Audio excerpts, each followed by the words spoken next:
Bismillahirrahmanirrahim. Assalamualaikum warahmatullahi wabarakatuh.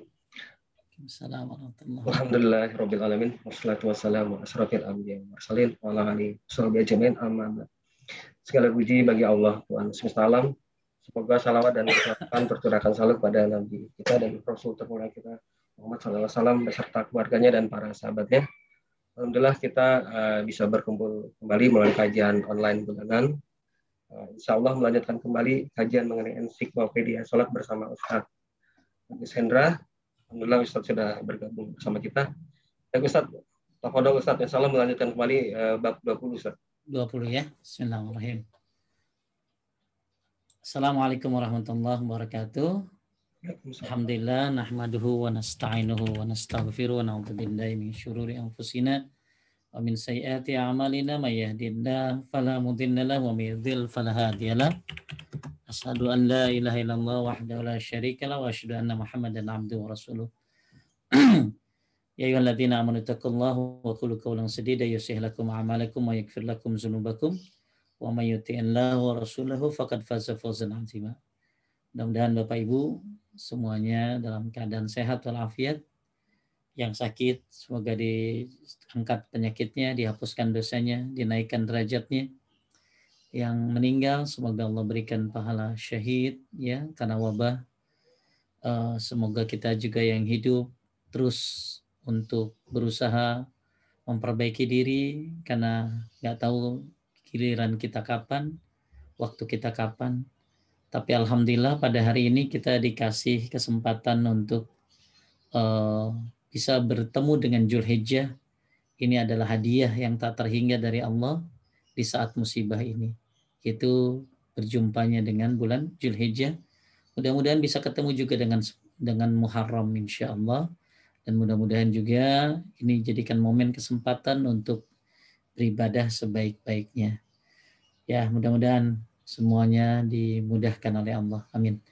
Baik, kita lanjutkan kajian kitab Ensiklopedia Salat sampai bab 20 hal-hal yang makruh dikerjakan dalam salat dan hal yang dapat membatalkan salat. Saya akan share screen. Baik. Kelihatan Ahmad? Kelihatan Ustaz. Baik. Jadi hal-hal yang dimakruhkan dalam sholat ini seorang muslim harus tahu ya, karena jangan sampai dia sholat tapi ternyata pahalanya berkurang walaupun makruh ya, walaupun makruh berarti makruh ini berkurang pahalanya, tapi ya jangan sampai kita gak tahu gitu loh, tahu-tahu sholatnya yang dia terima pahalanya sangat sedikit karena dia nggak ngerti mana yang makruh, mana yang membatalkan. Apalagi batal ya. Kalau yang batal ya jelaslah membatalkan sholatnya. Tapi kalau yang makruh ya berarti mengurangi pahalanya. Ya, jadi setiap muslim harus tahu ini. Karena yang sholat banyak tapi nggak ngerti mana makruh, mana boleh. Boleh mati baca Ahmad. Hal-hal yang makruh dikerjakan dalam sholat. Hal-hal yang makruh dikerjakan dalam salat. Seorang muslim berkewajiban untuk memperhatikan sholatnya serta berkonsentrasi padanya dengan sepenuh hati. Sebab pada saat sholat, dia tengah bermunajat kepada Robnya. Hal itu didasarkan pada hadis Ibnu Umar radhiyallahu an yang dimarfukannya, yang di dalamnya disebutkan, sesungguhnya jika salah seorang di antara kalian berdiri dalam sholatnya, maka sesungguhnya dia tengah bermunajat kepada Robnya. Atau sesungguhnya Robnya berada di antara dirinya dengan kiblat. Oleh karena itu, janganlah salah seorang di antara kalian meludah ke arah kiblatnya. Baik, jadi yang harus kita pahami bahwa pentingnya fokus ketika sholat, dan bayangkan ketika sholat Anda sedang bermunajat kepada Rabb-Nya. Anda sedang berdoa kepada Rabb dan Rabb-Nya berada di antara dirinya dengan kiblat. Makanya jangan meludah ke arah kiblat. Nah ini termasuk hal yang makruh nih. Makanya kalau lagi sholat, kalau mau meludah ya nggak boleh ke depan, nggak boleh ke kiblat, tapi boleh ke kanan juga nggak boleh, tapi bolehnya cuma ke kiri. Tapi ini bukan di masjid. Kalau di masjid dia pakai selampe ya atau ke bajunya, dan ludah bukan najis ya, ludah bukan najis. Mau itu ludahnya bercampur dengan kuah bakso atau apa itu bukan najis ya. Lanjut Ahmad juga. Juga didasarkan pada hadis Ibnu Umar yang dimarfukan yang di dalamnya disebutkan. Apa tuh? Jika salah seorang di antara kalian mengerjakan sholat, hendaklah dia tidak meludah ke depan, karena Allah berada di depannya jika dia sedang sholat. Sholat tidak menjadi batal hanya karena mengerjakan satu hal yang makruh dikerjakan dalam sholat. Tetapi kesempurnaan adab menuntut dijauhinya seluruh hal yang makruh. Di antara hal-hal yang makruh dikerjakan dalam sholat adalah sebagai berikut. Jadi harus dipahami bahwa ketika Anda melakukan hal-hal yang akan kita bahas, bukan berarti Anda batal sholatnya ya. Akan tetapi Anda berarti menghilangkan kesempurnaan.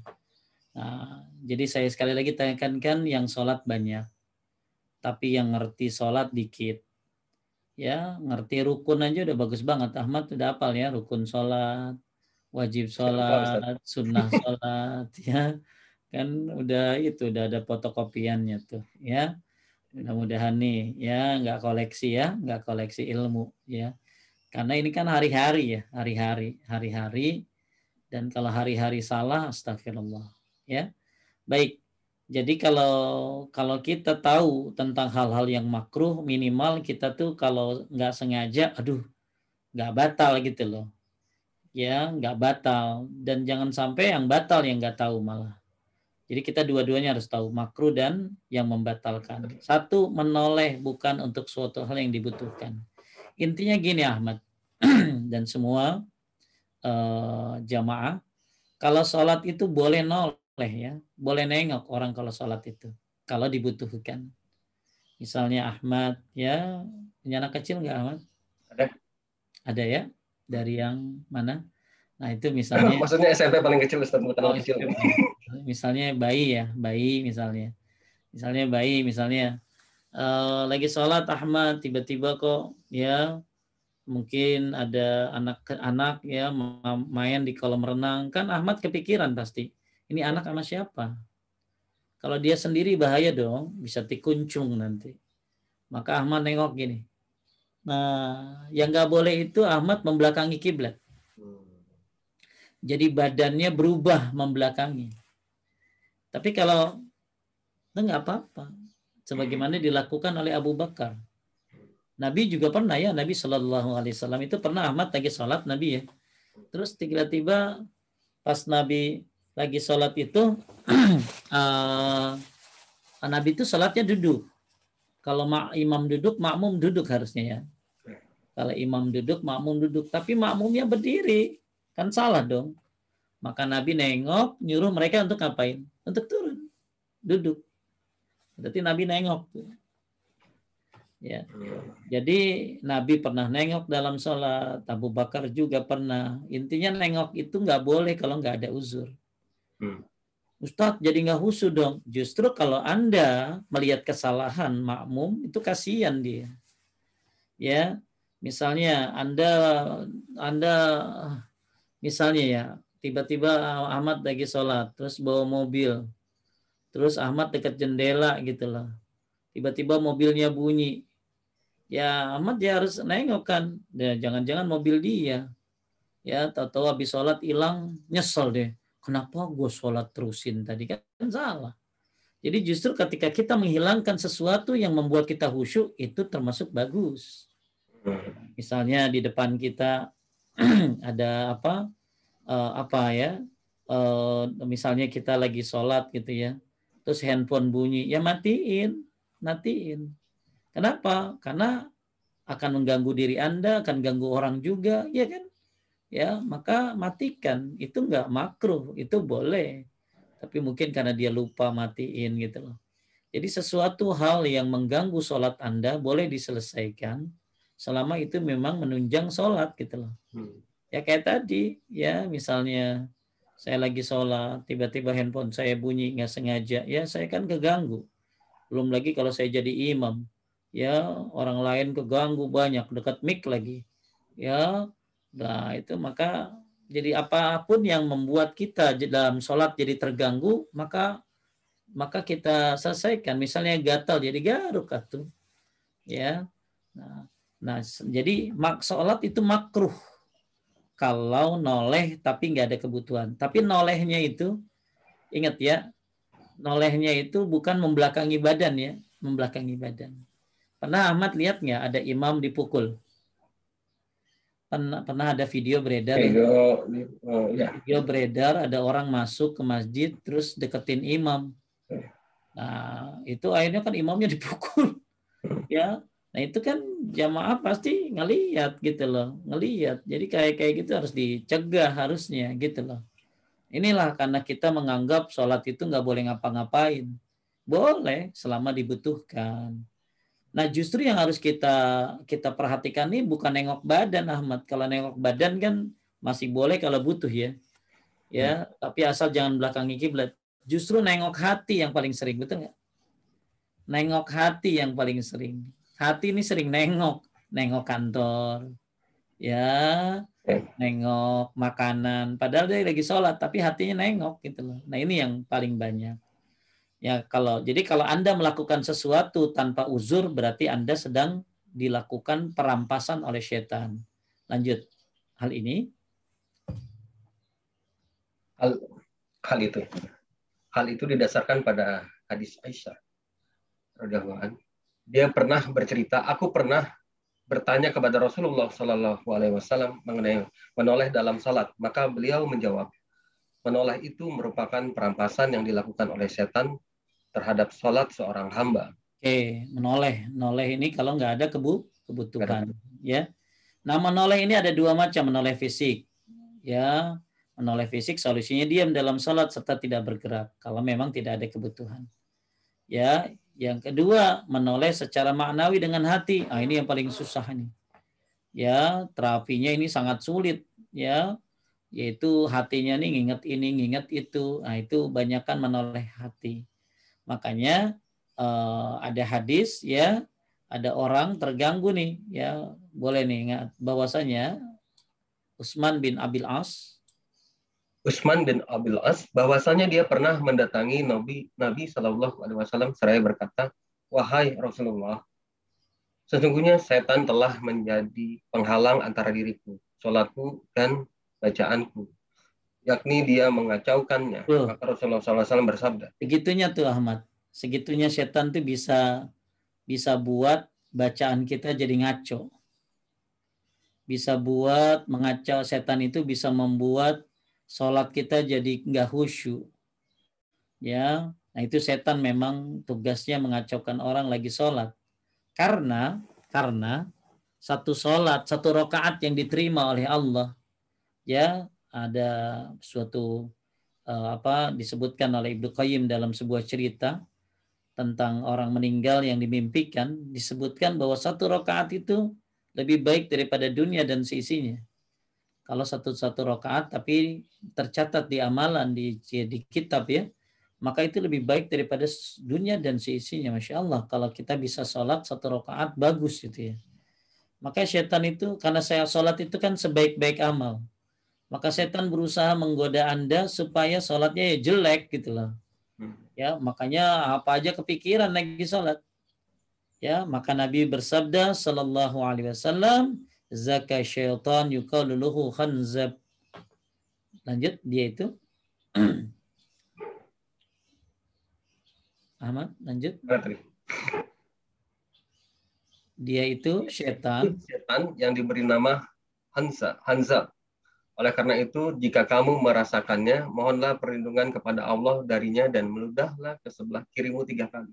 Tuh, ya. Kemudian Utsman bin Affan melanjutkan aku melakukan tersebut hingga Allah mengusirnya dari diriku. Jadi gini, Man. Lagi sholat nih Ahmad kayaknya aduh itu kayak bacaan kacau banget nih, pikiran kemana aja. Kan ada ya saat-saat dimana kita tuh kayaknya fokusnya kurang gitu loh ya. Nah, maka Ahmad nengok ke kiri. A'udzubillahi minasyaitonirrajim, ludah ke kiri. Tapi ludahnya pun ceratan. Itu kan nengok kan, Mat? Yeah. Ya, auzubillahi minasyaitonir rajim. Ya, ludahnya itu tiupan gitu loh, tiupan ya, nggak campur macam-macam ya. Apalagi nggak campur kuah baso. Jadi tiupan yang ya, maka ini dibolehkan ketika Anda merasa terganggu dalam sholat. Jadi kadang-kadang ketika kita sholatnya ada satu waktu atau suatu saat di mana kita tuh kayaknya sulit banget bisa khusyuk. Kenapa? Karena mungkin lagi emosi, Ahmad, ya. Mungkin lagi banyak kerjaan, sehingga akhirnya lagi sholat itu terganggu banget itu sama bisikan setan kayak begitu tuh. Jadi bacaannya tiba-tiba lupa, ya, lagi sujud lupa lagi, ya. Maka meludahlah ke kiri sambil baca minta perlindungan kepada Allah untuk minasyaitonir. Udah ke sebelah kirimu 3 kali.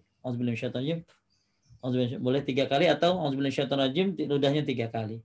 Ya, lanjut Ahmad. Itu yang pertama. Ya, itu yang pertama, bahwa menoleh nggak boleh kecuali ada sebabnya, ada syariatnya. Dan Anda kalau diganggu lagi sholat, maka boleh meludah ke kiri. Ada lagi, Mat, dia udah meludah ke kiri 3 kali, tapi masih diganggu juga. Ya karena memang dianya nggak mau khusyuk kali ya. Ya, memang dianya nggak mau khusyuk. Emang sholatnya hanya sekedar ya, mungkin kagak niat. Kalau yang niat insya Allah bisa ya, bisa. Lanjut. Poin yang kedua. Mengangkat pandangan ke langit. Hal itu didasarkan pada hadis Anas radhiyallahu an. Dia bercerita, Rasulullah Shallallahu alaihi wasallam bersabda, mengapa orang-orang itu mengangkat pandangan mereka ke langit dalam sholat mereka? Kemudian sabda beliau itu semakin keras hingga beliau bersabda, hendaklah mereka menghentikan perbuatan itu atau penglihatan mereka akan dihilangkan atau buta. Tuh, nggak boleh sholat gini, Mat. Nggak boleh sholat matap ke langit gitu ya. Ya, nggak boleh begini. Ya, nggak boleh. Ya, maka ini termasuk perihal yang makruh dalam sholat. Tapi nggak ada kayaknya orang. Tapi kalau berdoa boleh, Mat. Berdoa kan di luar sholat ya, boleh gitu. Ya, kalau lagi berdoa di luar sholat ya. Tapi kalau lagi sholat nggak boleh. Ya, kalau lagi sholat yang begini nggak boleh. Ya, tapi kalau lagi di luar sholat Anda berdoa kan boleh berdoa begini. Ya, gitu. Ini yang kedua. Ya, ini makruh. Orangnya nggak batal ya. Tapi Ahmad pernah lihat nggak orang begini? Kalau lagi sholat ya belum sih. Belum pernah. Saya pernah lihat ada orang sholat begini, Mat. Allah. Ibu-ibu itu. Allah. Masya Allah ya. Itu udah tidak sunnah ya. Dia melakukan hal yang makruh. Ya. Yang ketiga lanjut. Meletakkan kedua lengan di lantai pada saat sujud. Hal itu didasarkan pada hadis Anas radhiyallahu an dari Nabi Shallallahu alaihi wasallam. Beliau bersabda, beritidal, luruslah dalam sujud dan janganlah salah seorang di antara kalian menghamparkan kedua lengannya seperti anjing. Ya. Nih apa? Sebentar ada gambarnya enggak? Aduh, suka hang begini. Jadi ketika kita lagi sholat, ya lagi sholat itu, sebentar Ahmad, ada gambar yang kalau nggak salah nih. Tapi Ahmad udah ngerti ya? Maksudnya begini tangannya ke lantai semua? Iya, tangannya ke lantai. Sampai sikunya? Sebentar, ini kenapa ya?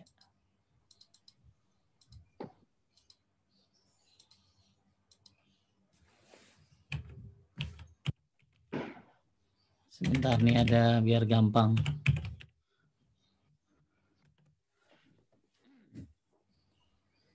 Gambar sholat terus. Gambar sholat. Oke, kita coba. Ada enggak?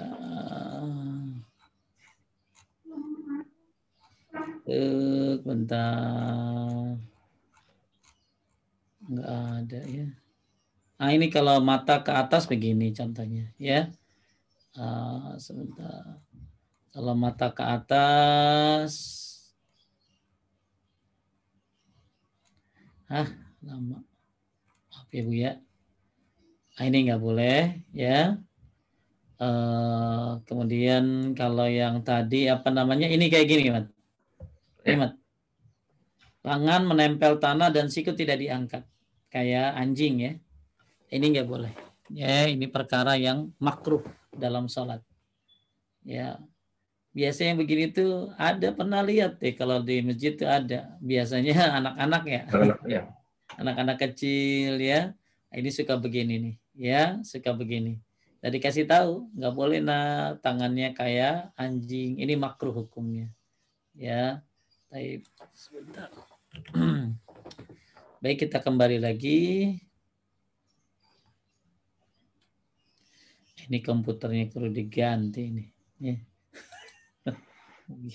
Dah, ini makruh nih meletakkan kedua lengan pada saat sujud. Kemudian berkacak pinggang. Ya, tanjak pinggang begini insya Allah nggak ada ya, Mat ya. Salat begini gitu ya. Ya, Allahu Akbar gini nggak bakalan, kayaknya nggak pernah lihat ya salat tancap pinggang. Lanjut hal itu. Hal itu didasarkan pada hadis Abu Hurairah radhiyallahu anhu. Dia bercerita, Rasulullah Shallallahu Alaihi Wasallam melarang seseorang mengerjakan sholat dengan berkacak pinggang.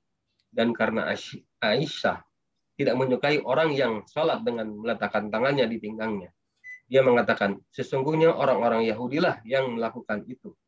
Ya, mungkin orang Yahudi itu suka begini sambil joget-joget kalimat ya. Ya, nah ini orang Islam nggak boleh begini. Ya, sholatnya berkacak pinggang. Jadi Allahu Akbar, tangannya seperti ini. Ya, tapi ada yang menyerupai berkacak pinggang tuh kayak begini deh. Nah, lihat nggak orang salatnya begini, kangen ya, mati kayak megang golok begitu. Nah, Ya. itu tidak sunnah ya. Yang sunnah tangannya di sini ya. Kemudian memandang ke sesuatu yang dapat melalaikan dan melengahkan. Nah, hal itu dasarkan pada hadis Aisyah radhiyallahu anha bahwa Nabi SAW pernah mengerjakan salat pada kain hitam persegi 4, banyak motifnya, banyak gambarnya. Beliau memandangnya sekilas. Ketika beliau selesai salat, beliau bersabda bahwa pergi kain itu kepada Abu Jahm dan bawakanlah kepadaku kain tebal tanpa motif milik Abu Jahm, karena kain itu telah melalaikanku dari sholat. Masya Allah. Ya, kita banyak ya terlalaikan dengan kain. Ya, makanya ada orang, Ahmad, kalau lagi sholat itu bajunya polos. Dia pakai gamis polos gitu ya. Atau bawahnya polos, nggak motif. Kenapa? Ya kayak sajadah juga bagusnya tanpa motif. Sajadah kan jarang ya, nggak ada gambarnya ya. Sajadah itu pasti ada hiasan-hiasannya dan lain-lain. Sampai ada gambar hotel Zam-Zam. Lo kebayang tuh Ahmad ya. Ya lagi haji gue tuh ya. Di situ tuh ya. Nah ini, jadi Nabi SAW terganggu dengan corak pakaian ya. Nabi terganggu dengan motif ya, makanya bagus kalau kita mau sholat itu ya, hal-hal yang mengganggu sholat itu ya di ini misalnya ya.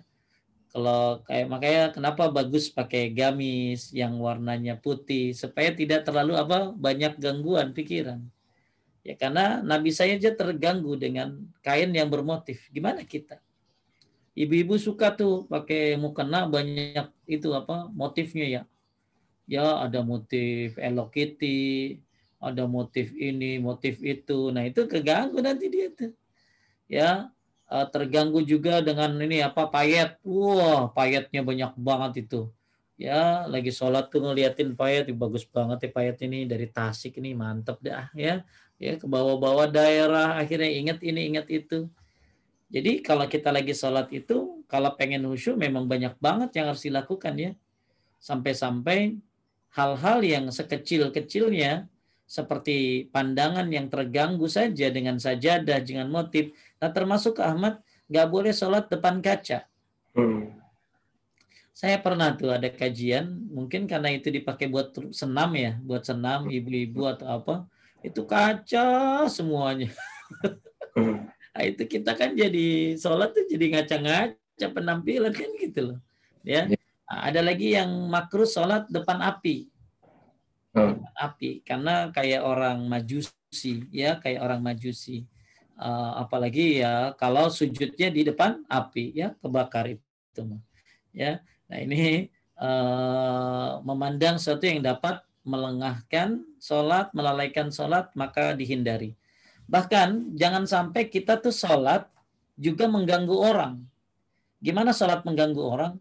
Kita bajunya belakangnya gambar-gambar, Ahmad.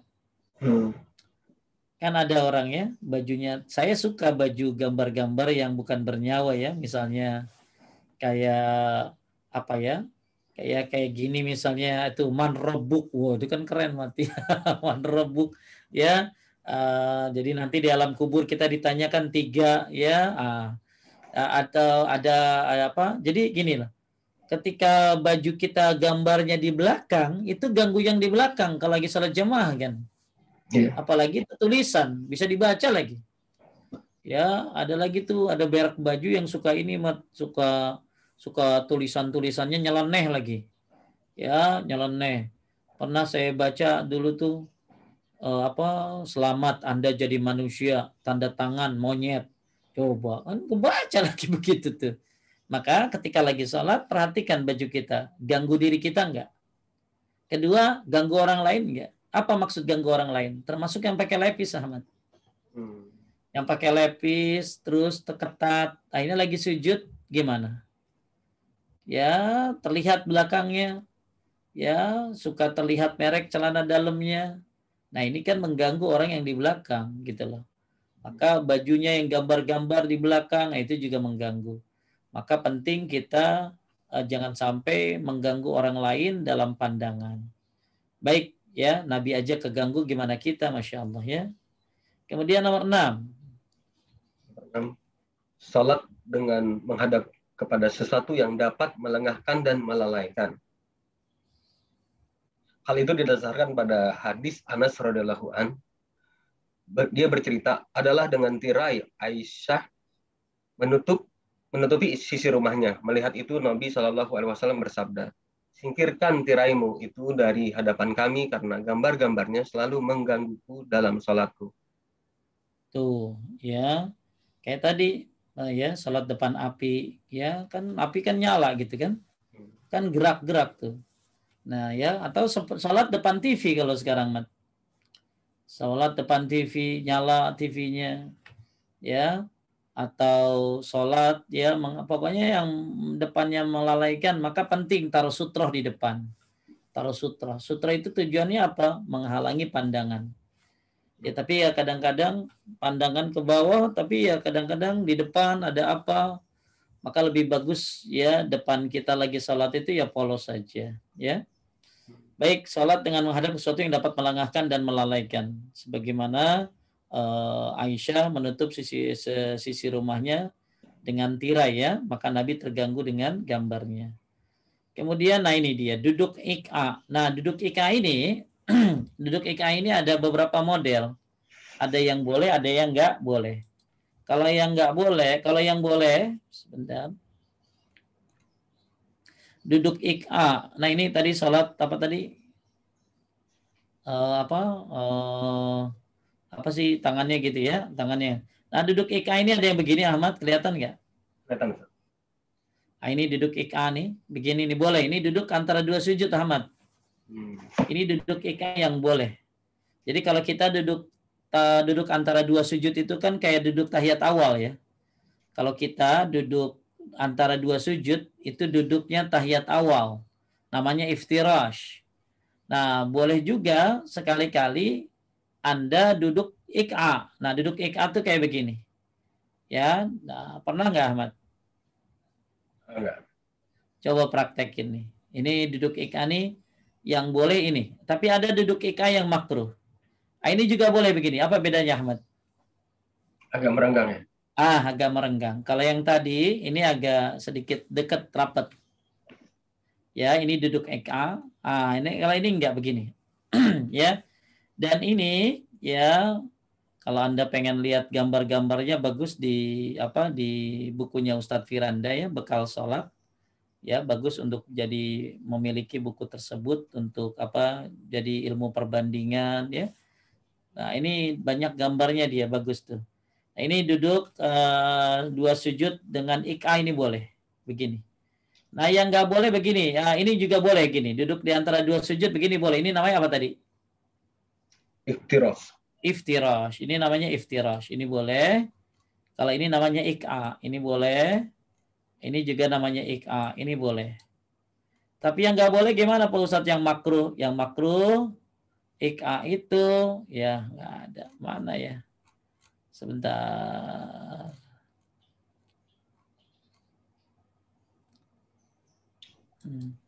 Oke, yang ya apa yang ya apa? Sebentar. Ada nggak nih? Sebentar ya.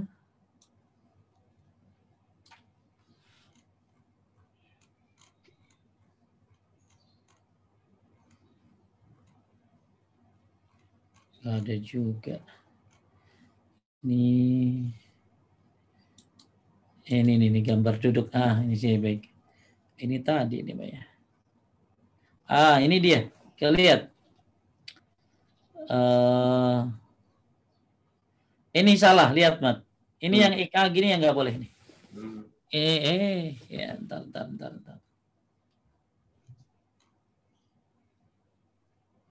Ini yang nggak boleh. Ini yang nggak boleh. Duduk IK yang terlarang nggak boleh begini. Kelihatan Ahmad? Kelihatan. Oke, ini yang nggak boleh. Duduk IK yang terlarang begini nggak boleh. Ya.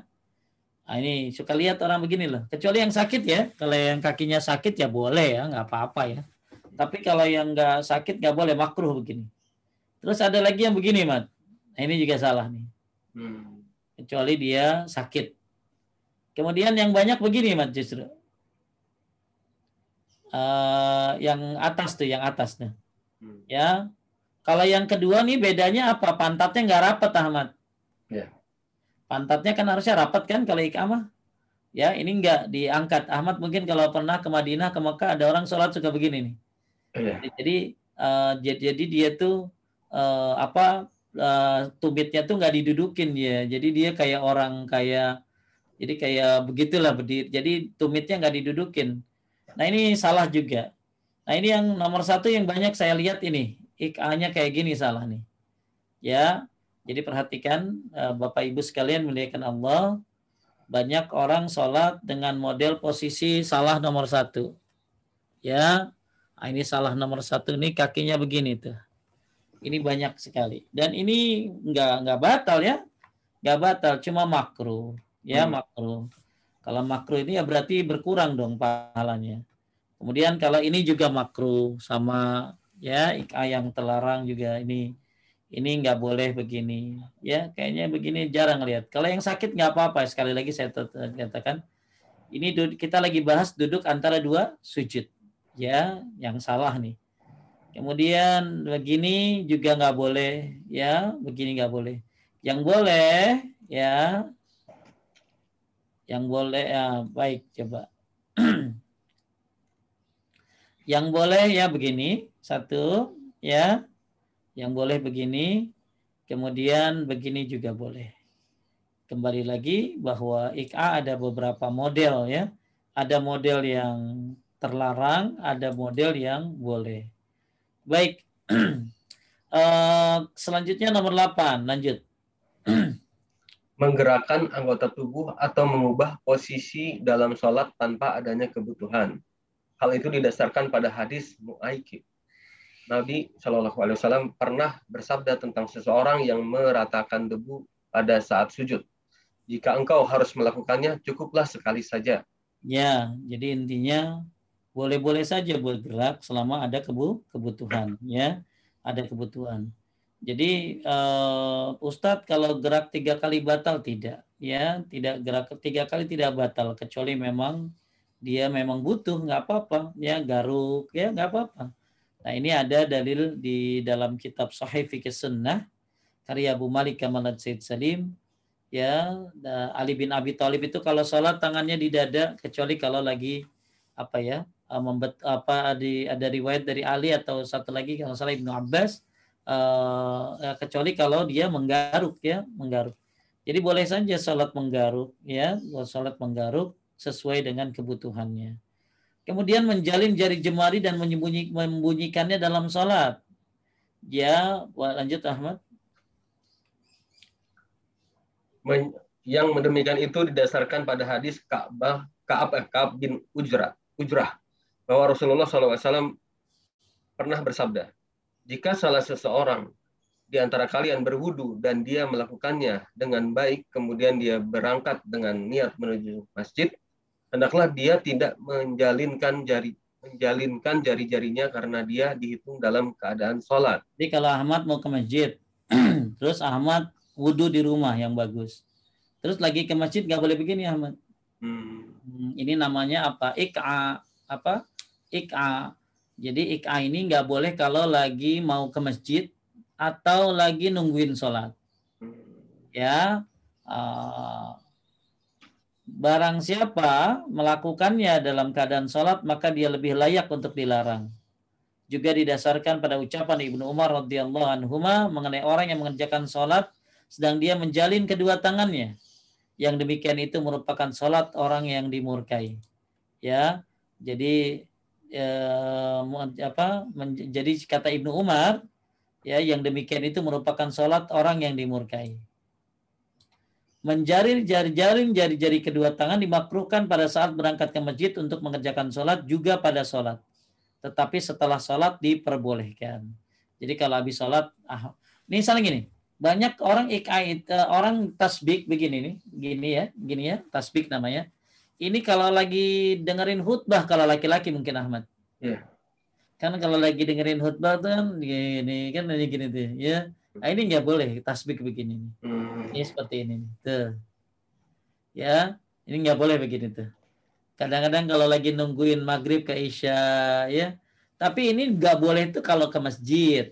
1, 2 lagi sholat, nungguin sholat nggak boleh. 3 lagi sholat apalagi. Tapi kalau udah sholat boleh begini. Kenapa? Karena Nabi pernah ya melakukannya tapi setelah sholat. Jadi yang nggak boleh kalau jalan ke masjid, kalau lagi nungguin sholat, kemudian lagi sholat. Ya, mungkin tahu ya, udah pada tahu ya, nggak usah ada gambarnya. Ini namanya begini nih, tangan begini namanya tasbih. Namanya tasbih. Ini nggak boleh. Kalau lagi ini gini kan enak kayak gini. Ya, tapi nggak boleh kalau lagi nungguin sholat, lagi ke masjid atau lagi sholat. Tapi kalau habis sholat boleh ya, nungguin laki ya, udah 3 tahun kagak pulang, ini nggak apa-apa begini ya, begini kalau lagi di luar sholat. Kemudian yang ke-10, mengerjakan sholat pada saat makanan sudah dihidangkan. Nah ini ya, lanjut. Hal itu didasarkan pada hadis Aisyah dari Nabi SAW bahwasanya beliau pernah bersabda, jika makan malam sudah dihidangkan, lalu iqamah sholat juga sudah dikumandangkan, mulailah dengan makan malam. Jika makan malam sudah dihidangkan, iqamat lagi. Ya ini termasuk keilmuan seseorang nih Ahmad. Ya, dia lapar, makanan udah siap, terus siap disantap lagi. Ya, maka lebih baik dia sholat dulu. Ya, dia sholat dulu. Ya, dia sholat dulu. Dia makan dulu. Lebih baik dia makan dulu. Ya, kenapa? Ya, ini hadisnya. Ya, baik. Kita lihat lagi penjelasan yang lain. Lanjut. Juga didasarkan pada hadis Abdullah bin Umar. Dia bercerita Nabi SAW bersabda, jika salah seseorang di antara kalian sudah berada di hadapan makanan, hendaklah dia tidak tergesa-gesa hingga dia memakannya, meskipun sholat sudah didirikan. Nah, ini ada syaratnya nih, Mat. Apa syaratnya nih? 1, makanannya sudah benar-benar ada. Ya, kalau makanannya masih dia lapar ya, terus makanannya lagi dimasak, makan apa? Ya, mendingan dia minum dulu. Minum, cari itu jus apa alpukat, ya, minum 3 biji, cari apa, ya, makan dulu deh, ya, apa yang kecil-kecil, karena makanannya belum ada. Jadi bukan berarti gini loh, wah azan, lapar, ini dia nggak ke masjid, padahal makanannya nggak ada. Jadi ada syaratnya orang mau ngerjain makan dulu apa sholat dulu. Ya, kalau mau makan dulu, satu, makanannya udah ada dihidangkan. Dua, nafsu makan orang yang akan sholat itu benar-benar tertuju padanya. Jika dia sudah kenyang dan tidak berselera pada makanan itu, dia boleh mengerjakan sholat dan tidak dimakruhkan. Ini udah kenyang, ya, udah makan banyak, begitu Allahu Akbar, ada mie ayam, padahal dia kagak lapar gitu loh. Makan dulu kan boleh tuh, mendingan makan dulu, mikirin daripada sholat mikirin makan, mendingan makan mikirin sholat katanya. Padahal dia kenyang, padahal dia juga udah nggak lapar, maka ya dia lebih baik sholat dong. Yang ketiga, makanannya benar-benar bisa disantap baik secara fisik maupun syariat. Jadi boleh ketika azan berkumandang, ini kalau lagi aman ya, lagi aman sholat di masjid gitu ya, atau misalnya sholat di rumah lah sekarang lagi PPKM misalnya, maka begitu makanan udah siap, dianya juga lapar, ya mendingan makan dulu, mendingan makan dulu. Nah, Ustadz kalau buka puasa gimana? Sebenarnya kalau buka puasa yang paling bagus makan kecil dulu. Makan kecil dulu, minum makanan kecil, ya kurma atau apa yang bisa sedikit memberikan tenaga, baru dia sholat maghrib. Ya, jadi Bapak Ibu sekalian dimuliakan Allah, ketika makanan sudah tersedia, Anda juga lapar lagi, dan makanannya bisa disantap, ya maka lebih baik dia makan dulu. Tapi ingat, nggak boleh setiap azan lapar. Setiap azan lapar gitu ya. Nah, ini kan kadang-kadang ada orang yang nggak suka siap-siap gitu ya. Jadi harusnya kita punya siap-siap dong. Makan dulu ya. Nah itu. Baik, ini kalau dia sholat tapi dalam keadaan lapar ya, maka sedangkan makanan sudah ada, ya harusnya dia makan dulu ya. Kalau memang lapar dan makanan siap disantap. Kemudian menahan buang air kecil atau buang air besar dalam sholat. Ya, dasarkan hadis Aisyah radhiyallahu an, dia bercerita, aku pernah mendengar Rasulullah Shallallahu alaihi wasallam bersabda, la salata bihadratit ta'am wa la huwa yudafi'u al-ahbathan.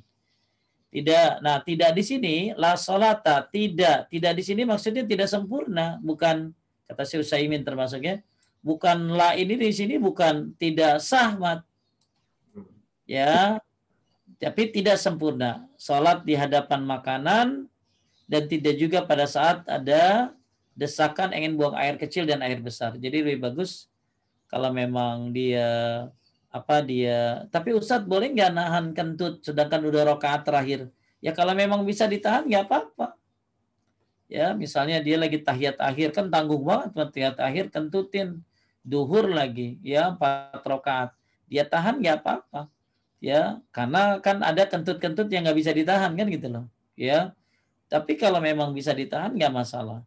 Tapi kalau dia sebelum sholat udah pengen kencing, kemudian pengen udah pengen ya lebih baik dia selesaikan dulu baru dia sholat. Ya, mungkin kecuali waktunya sudah mau habis. Misalnya dia pengen pipis, tapi waktu sholat tinggal 3 menit lagi. Ya lebih baik mana? Makruh dia nahan atau dia ninggalin sholat? Ya kan pilihannya dua-duanya nggak enak, tapi masih ada pilihan yang lebih di bawahnya. Ya makruh, tapi dia akhirnya dia ngerjain sholat seperti itu. Ya. Kemudian nomor 2, udah nih tadi 12 nih, ya meludah ke depan, ya udah dibahas di awal, ya. Tapi di sini ada yang berbeda ya? Berbeda, yaitu boleh orang ngeludah mengambil ujung rida selendang. Ya, jadi Nabi Shallallahu Alaihi Wasallam meludah dalam sholat, ya, memakai rida selendang beliau, dan meludahnya pada kemudian masukkan pada sebagian lainnya selain bersabda, au yaf'alu hakaza, atau melakukan seperti ini. Jadi misalnya kita lagi sholat ya, kemudian hakekok, sebelah ada tisu, ambil aja tisunya, ya seperti itu, ya. Nah, kemudian misalnya lagi sholat ya, dia pengen meludah karena ada apa sih? Ada makanan sedikit, nggak boleh kan ditelan ya?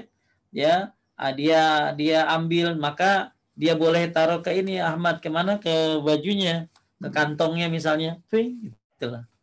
Ya, nah, itu apalagi di Mekah ya, di Mekah itu kan tenggorokan suka nggak enak tuh Ahmad, apalagi Madinah itu. Makanya saya kalau lagi hakekok tuh suka taruh, suka suka lagi di Masjid Nabawi misalnya, itu suka di kantong aja, di kantong ngeludahnya, kan nggak ke bawah kan, ya di kantong aja. Cuman lupa pernah naruh handphone di situ, ya akhirnya handphonenya keludahan, ya. Nah, jadi Nabi SAW pernah mengambil selendangnya untuk apa? Meludah, ya, kemudian menggosokkan pada sebagian yang lain.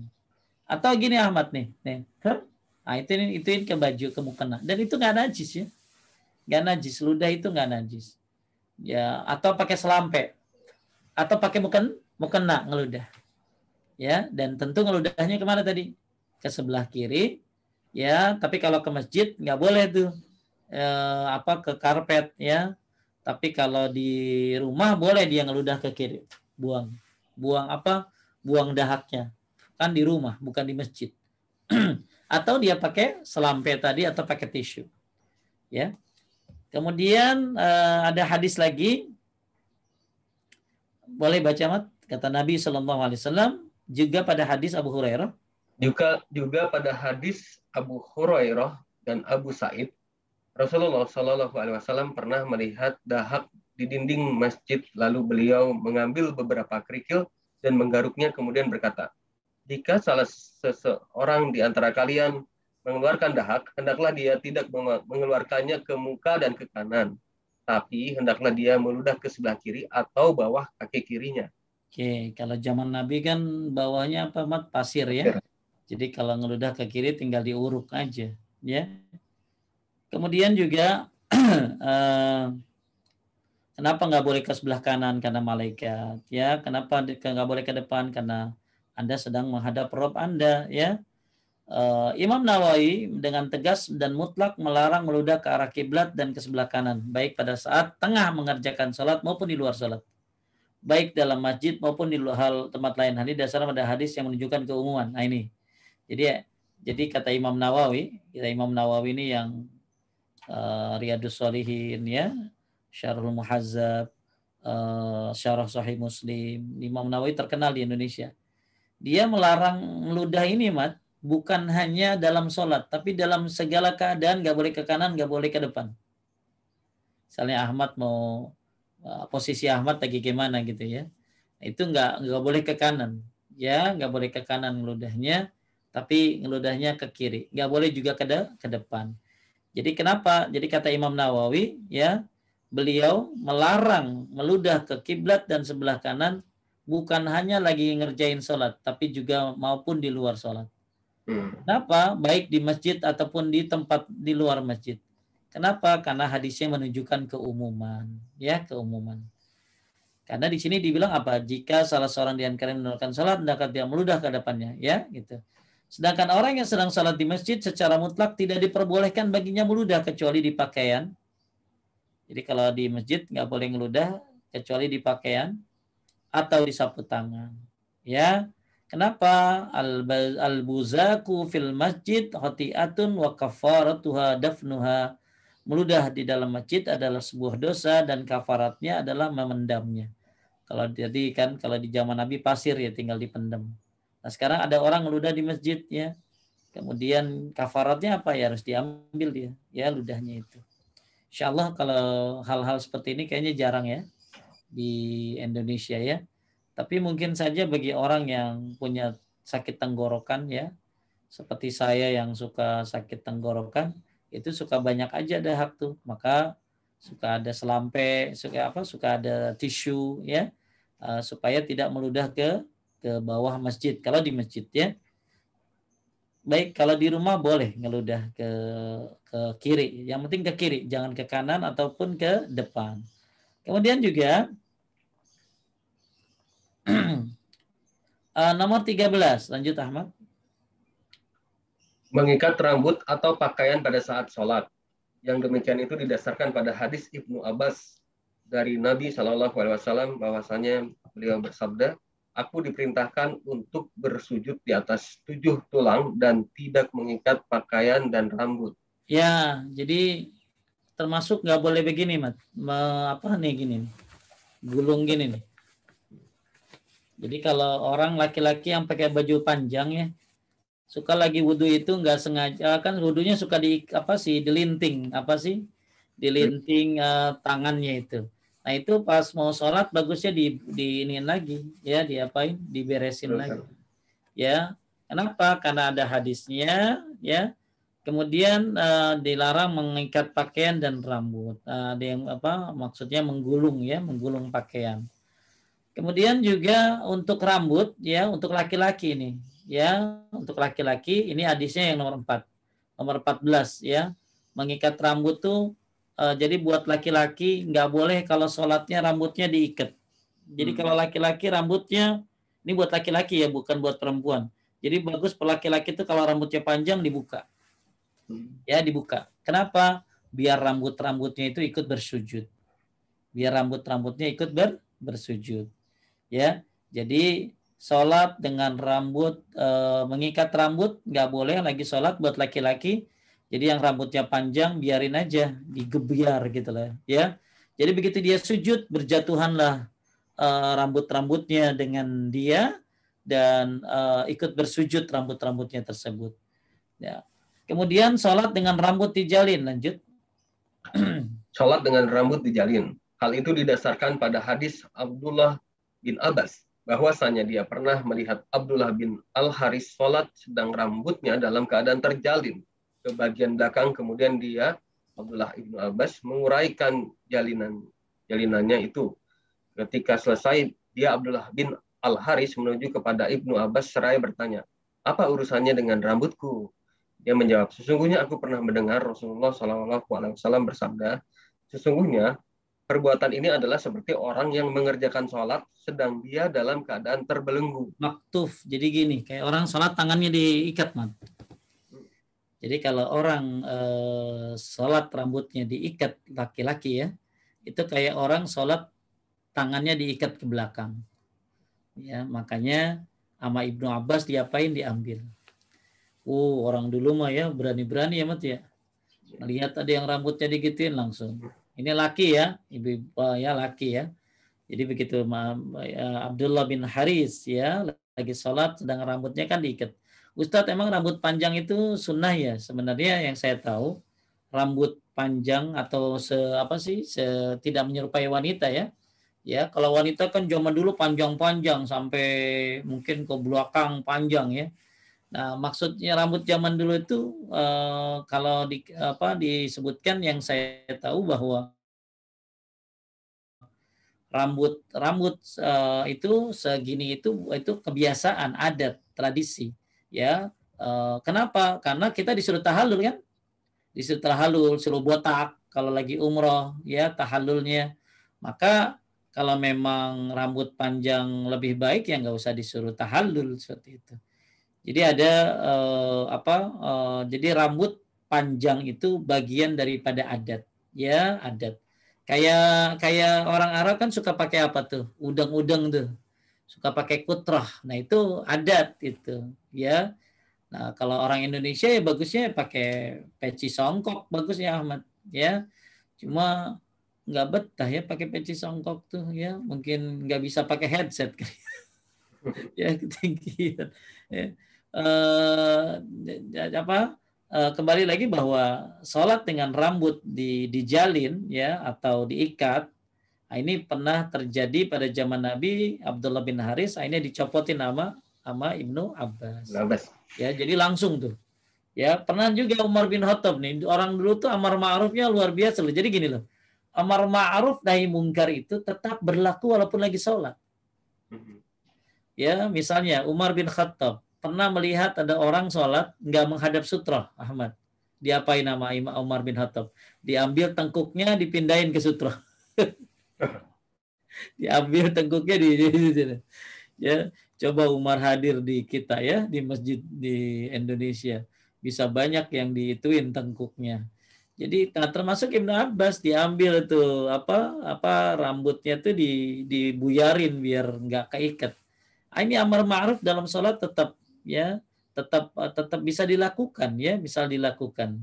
Misalnya ada orang ya imam udah ruku tapi dia nggak ruku-ruku Ahmad bisa tepok tuh supaya dia ruku. Kan ada orang kadang-kadang imam udah ruku dia nyelesain Al-Fatihah kan? Ya, padahal Al-Fatihahnya masih panjang. Itu bisa ditepok dia. Atau misalnya depan Ahmad kosong, lagi sholat kan, lagi masa aman ya. Tiba-tiba depan kosong karena orangnya kentut. Ya kan harusnya yang maju yang belakangnya. Dia nggak mau maju, Ahmad giniin tuh. Biar dia apa? Biar dia maju ya, karena yang lebih berhak maju ke saf yang kosong di depan adalah orang yang persis di belakangnya. Cuman ya di kita itu orangnya ya terlalu ini kali ya, jadi banyaknya pada nggak enakan gitu ya, nggak enakan gitu ya. Nah ini ya jadi kembali lagi ini dilakukan oleh Ibnu Abbas radhiyallahu anhu. Jadi sholat nggak boleh rambutnya diikat atau dijalin, hanya buat laki-laki ya. Kalau buat perempuan ya kalau bisa digerai, tapi kalau tambah kelihatan auratnya, rambutnya, maka diikat. Tidak apa-apa buat perempuan. Kemudian menutup mulut dengan as-sadal dalam sholat. Lanjut. Menutup mulut dengan as-sadal dalam sholat. Hal itu didasarkan pada hadis Abu Hurairah. Rasulullah Shallallahu Alaihi Wasallam melarang as-sadal di dalam sholat dan melarang seorang menutup mulutnya dalam sholat. Baik. Di sini as-sadal, coba lihat Ahmad. As-sadal berarti catatan kakinya kecilan ya. Kelihatan Ustaz. As-sadal berarti menyelimutkan pakaian ke tubuh lalu memasukkan kedua tangan di dalamnya lalu ruku dan sujud dalam keadaan seperti itu. Ada juga yang mengatakan yaitu meletakkan bagian tengah sarung di atas kepalanya dan membiarkan kedua ujungnya ada di sebelah kanan dan kirinya tanpa meletakkan keduanya di atas kedua pundaknya. Jadi as-sadr ini kalau yang saya lihat ada yang menafsirkan celananya di atas mata kaki. Ya, ada juga as-sadr ini ada yang iniin bajunya di tangannya dimasukin gitulah ya. Ini as-sadr namanya. Jadi dilarang as-sadr dalam sholat dan melarang menutup mulutnya dalam sholat. Makanya nggak boleh nutup mulut dalam sholat kecuali ada sebab ya, kayak sekarang pakai masker kan ya, pakai masker karena banyaknya penyakit. Tapi sekarang masjid-masjid lagi tutup, tapi nanti kalau udah kondusif lagi mungkin sholat lagi, nah itu mulutnya ditutup dengan masker, itu tidak apa-apa karena ada uzurnya ya. Tapi kalau nggak ada uzur nggak boleh seorang menutup mulutnya dalam sholat. Jadi ditutup begini tuh. Orang Arab kan dulu suka ada itu tuh menutup mulut begitu tuh. Ya itu nggak boleh sholat menutup mulut seperti itu. Kecuali ada uzur. Contoh ada uzur apa yang dibolehkan Syekh Utsaimin contoh. Kayak perempuan pakai cadar. Ya ahsan perempuan sholat jangan pakai cadar. Nah ketika dia lagi sholat terus ada laki-laki yang ngeliatin dia, itu tutup pakai mukenanya gini gitu tuh, ditutupin begitu ya biar laki-laki itu tidak melihat ya. Kemudian nomor 16, nah ini banyak nih ya, banyakan yang begini aki-aki nih. Nomor 16 nih, lanjut. Mengkhususkan sesuatu tempat di masjid untuk mengerjakan sholat secara terus-menerus kecuali imam. Hal itu didasarkan pada hadis Abdul Hamid bin Salamah dari ayahnya. Rasulullah Shallallahu Alaihi Wasallam melarang patukan burung gagak dalam sholat, di deruman binatang buas ketika duduk, serta melarang seseorang selalu menempati tempat tertentu di dalam sholat sebagaimana unta ditambatkan di tempat tertentu. Maksudnya apa Ahmad? Dia booking tempat di situ aja. Jadi nggak ada yang boleh orang booking tempat kecuali imam. Ya masa imam pindah-pindah, kadang ke belakang, kadang enggak. Jadi kadang-kadang kalau lagi Ramadan ya, ada orang tuh sajadahnya di situ aja gitu loh. Ya di situ aja. Jadi begitu ada orang lain nempatin dia marah. Ya itu nggak boleh booking tempat dalam masjid di situ-situ aja. Jadi bagusnya Kadang dia di sini, kadang dia di sana, ya. Jangan akhirnya di situ-situ saja yang yang seolah-olah dia membooking tempat. Nah, yang boleh membooking tempat begitu hanya imam, ya, imam. Kemudian bersandar pada kedua tangan pada saat duduk dalam sholat, ya. Sholatnya apa? Mungkin kalau gambarnya itu ya kayak begini tuh. Lihat. Ini sholatnya nyantai banget ini mah ya. Jangan sholat tangannya seperti ini. Kemudian selanjutnya nomor berapa tadi? Bersandar udah nggak boleh ya. Kemudian menguap dalam sholat. Lanjut. Menguap dalam sholat. Hal tersebut didasarkan pada hadis Abu Hurairah. Nabi Shallallahu Alaihi Wasallam bersabda, menguap itu dari setan. Oleh karena itu, jika salah seseorang di antara kalian menguap, hendaklah dia menahannya sedapat mungkin. Jadi kalau Anda lagi sholat, nguap itu bagus ditahan. Gitu. Kalau nggak bisa, lanjut juga. Juga didasarkan pada hadis Abu Sa'id Al-Khudri. Dia bercerita, Rasulullah SAW bersabda, jika salah seseorang di antara kalian menguap, hendaklah dia menutup mulutnya dengan tangannya, karena setan bisa masuk. Dalam lafaz yang lain disebutkan, jika salah seseorang di antara kalian menguap di dalam sholat, hendaklah dia menahannya sedapat mungkin karena setan bisa masuk. Saya pernah mendengar Imam Abdul Aziz bin Abdullah bin Baz mengatakan yang disyariatkan di sini ada 3 hal, yaitu pertama menahan semampunya, kedua meletakkan tangan di mulut, ketiga tidak mengucapkan tidak tertawakan oleh setan. Jadi kalau bisa lagi ngantuk ditahan. Kalau nggak bisa pakai tangan kiri. Ya, kalau yang nggak boleh, gitu loh, ya. Wah, kan ada orang kalau sholat tuh ngantuk, wah, gitu ya. Nah, itu setan akhirnya ditertawakan oleh setan orang kayak begitu. Ya, jadi ada 3 alternatif ya ketika Anda menguap dalam sholat. Ya, alternatif pertama ditahan semampunya. Yang kedua, meletakkan tangan di mulut. Yang ketiga, tidak mengucapkan wah begitu ya. Kemudian ruku sebelum sampai barisan. Nah, ini kalau di kitab ini ya, di kitab ini ruku sampai, jadi gini maksudnya Ahmad. Ahmad lagi jalan ya, lagi jalan mau sholat berjamaah. Tiba-tiba Ahmad berapa meter lagi lihat imam ruku. Kalau Ahmad tetap jalan 3 meter lagi, maka imam bisa bangun dong. Ya Allah ya. Maka apa yang dilakukan Ahmad? Ahmad begini, Allahu Akbar langsung ruku, kemudian jalan rukunya jalan. Ya, pernah Ahmad begitu? Ruku jalan. Nah, kalau di sini, kalau di kitab ini termasuk makruh. Ya, tapi di kitab yang lain nggak makruh. Yang makruhnya itu ternyata ada hadis lain yang tidak dimasukkan di sini. Jadi yang makruhnya itu karena dia tergesa-gesanya. Jadi sahabat Nabi itu ruku sebelum sampai shaf. Saya ulangi ya. Jadi sahabat Nabi ya dia ruku lalu berjalan menuju shaf. Tapi dekat ya, bukan dari pintu gerbang. Ya. Jadi dia ruku lalu berjalan ke shaf gitu loh. Nah, di kitab ini dibilang makruh. Tapi di kitab lain tidak makruh. Kenapa? Karena orang ini jalannya tergesa-gesa gitu loh. Tergesa-gesa, terburu-buru. Sehingga yang nggak boleh itu adalah terburu-burunya. Kenapa? Karena Nabi tidak menyuruh orang ini untuk mengulangi sholatnya. Malah Nabi bilang apa? Zadakallah hirsan wa la ta'ud. Mudah-mudahan Allah menambahkanmu kegigihan, semangat. Jangan kamu ulangi lagi. Ya, maksudnya jangan ulangi apa? Tergesa-gesanya. Jadi kalau saya mengambil pendapat yang nggak apa-apa, ruku dalam nggak apa-apa Anda ruku lalu berjalan menuju shaf, tapi jangan tergesa-gesa.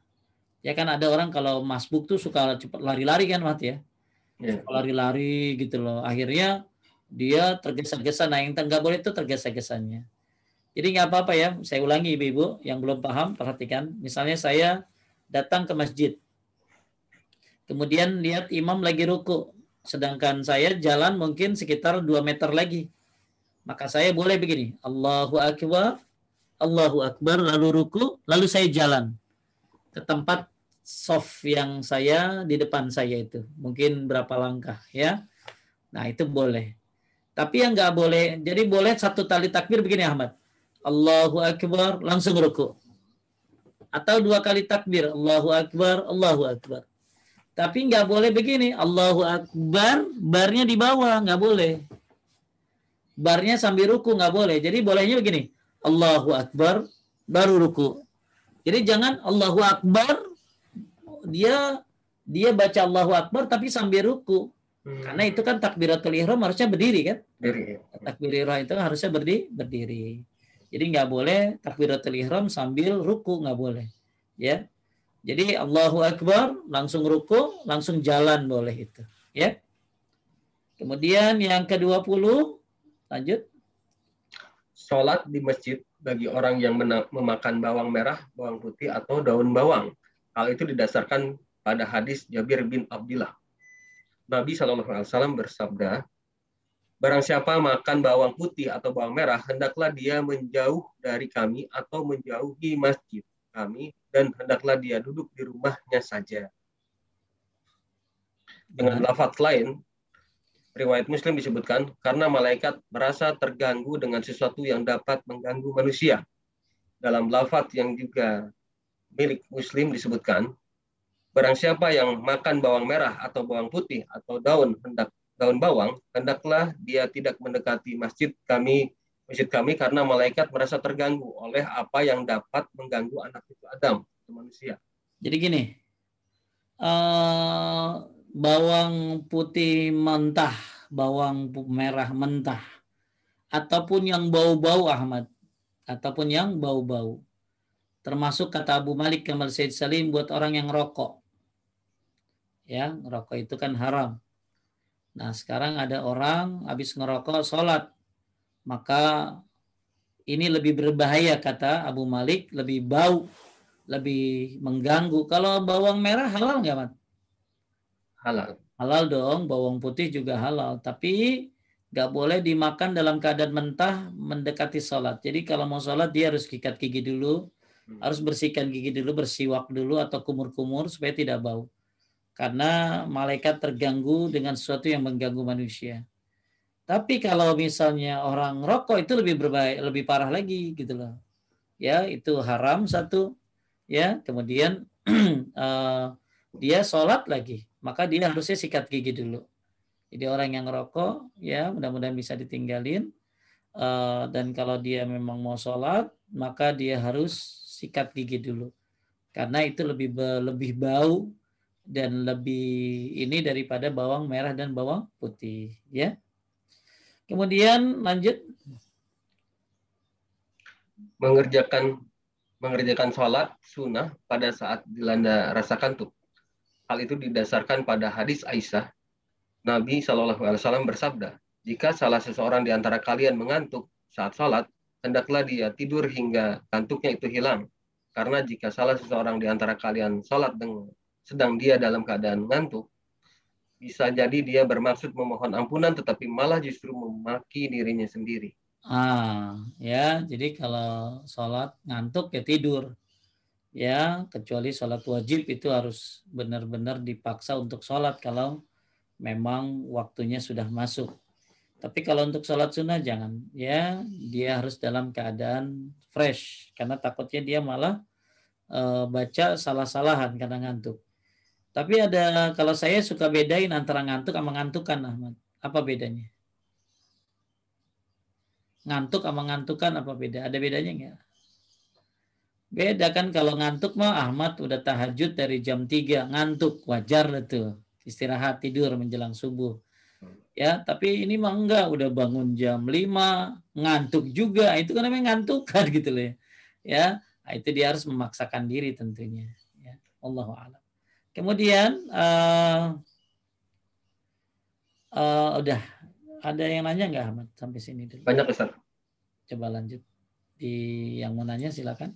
Yang di chat ini ada yang nanya, sebentar ini pertanyaannya.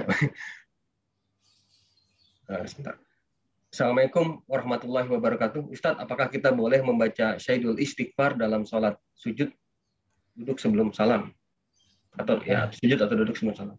Ya, sebenarnya ya doa apa saja bagus, tapi yang bagus yang didahulukan ya, didahulukan adalah doa-doa yang memang diutamakan dulu. Ya, doa-doa yang diutamakan dulu dalam sujud kan banyak. Ya, seperti Subhanakallahumma rabbana bihamdika Allahumma gfirli subuhun kudus rabbul malaikati warruh Allahumma gfirli zanbi kullahu dikkau. Itu lebih diutamakan dulu.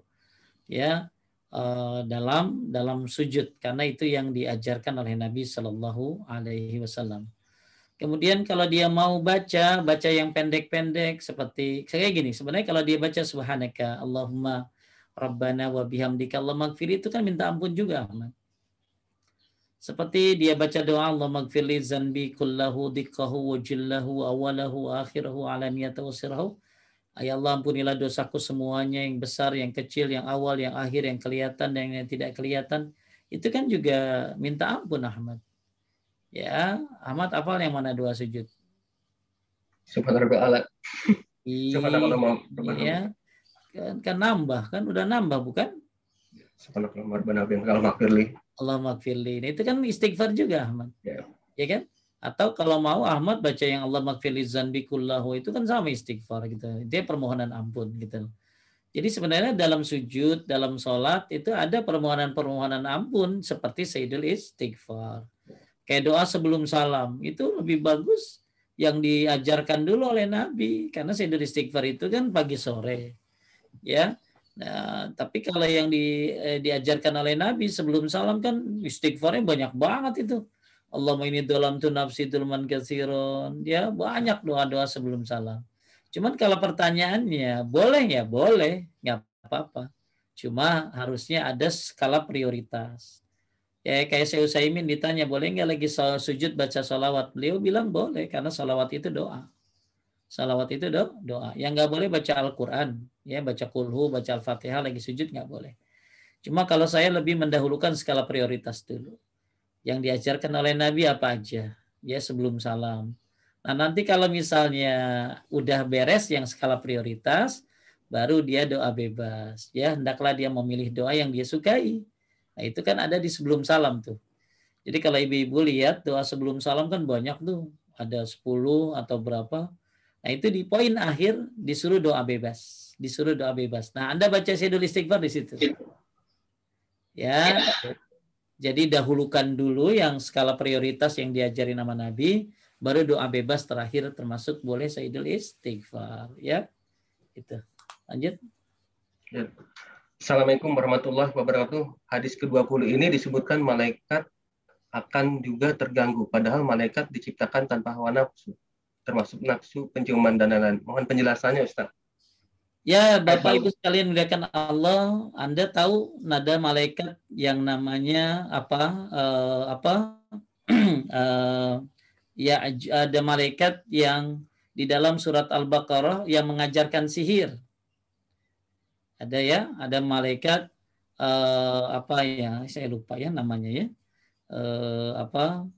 Harut Marut. Harut Marut ya, ada malaikat namanya Harut Marut. Itu malaikat yang ternyata jadi fitnah. Jadi yang kita tahu malaikat itu ya kan nggak ada nafsu Pak Ustadz ya. Bukan berarti nggak ada nafsu emang itu nafsu makan kan bukan.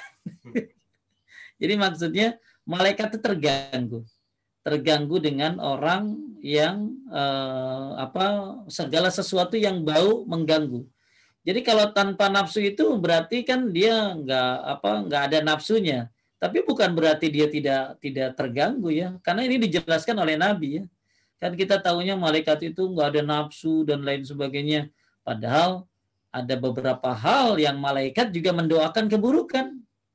Ayo, gimana tuh? Setiap pagi itu kan ada malaikat yang bilang Allah ma'ati munfikan khalafa wa amsik mumsikan talafa. Ya Allah, berikan ganti orang yang sedekah dan hancurkan orang yang pelit. Nah itu doa dari malaikat tuh, doa jelek tuh. Ya, jadi malaikat itu diciptakan makhluk yang mulia. Ya, cuman ada kehususan-kehususan yang memang kita tidak tahu. Ya, jadi kayak tadi malaikat keganggu. Lah, ganggu mah nggak ada hubungannya sama nafsu dong. Ganggu itu, malaikat keganggu itu nggak ada hubungannya sama nafsu gitu ya. Ya, apalagi nafsu makan gitu. Jadi ada beberapa contoh malaikat suka doain, ada malaikat yang melaknat, ada ya seperti yang tadi saya sebutkan. Ada lagi malaikat yang jadi fitnah, ada ya. Ada lagi malaikat-malaikat yang memang pokoknya ada kehususan-kehususan ya yang Allah berikan. Jadi kalau pertanyaannya kan malaikat nggak punya nafsu, yang kita tahu begitu. Padahal ada hal-hal yang dikhususkan oleh malaikat, termasuk malaikat itu terganggu dengan bau mulut seseorang. Ya, gitu. Lanjut. Selanjutnya, Assalamualaikum Pak Ustadz. Maaf izin bertanya di luar tema. Kalau kita sedang sujud terakhir dalam sholat, lalu kita berdoa dalam hati dengan bahasa sendiri, boleh enggak? Kan di luar bacaan sholat, tapi doanya dalam hati. Apa tadi? Doa? Itu berdoa dalam hati dengan bahasa sendiri, mungkin bahasa Indonesia. Ya, kalau kita sedang sujud terakhir dalam sholat, bukan sujud terakhir ya. Sekali lagi saya jelaskan ibu-ibu, tidak ada kekhususan sujud terakhir berdoa, tidak ada. Yang ada berdoalah di ujung sholat, fiduburis sholat, itu bukan sujud, itu tahiyat akhir. Jadi kalau ibu mau tahiyat akhir lama, itu paling bagus. Ya, tahiyat akhir lama kalau sholat sendiri, tahiyat akhir lama bagus karena banyak doa. Tapi kalau berdoa, itu setiap sujud berdoanya, bukan sujud terakhir saja.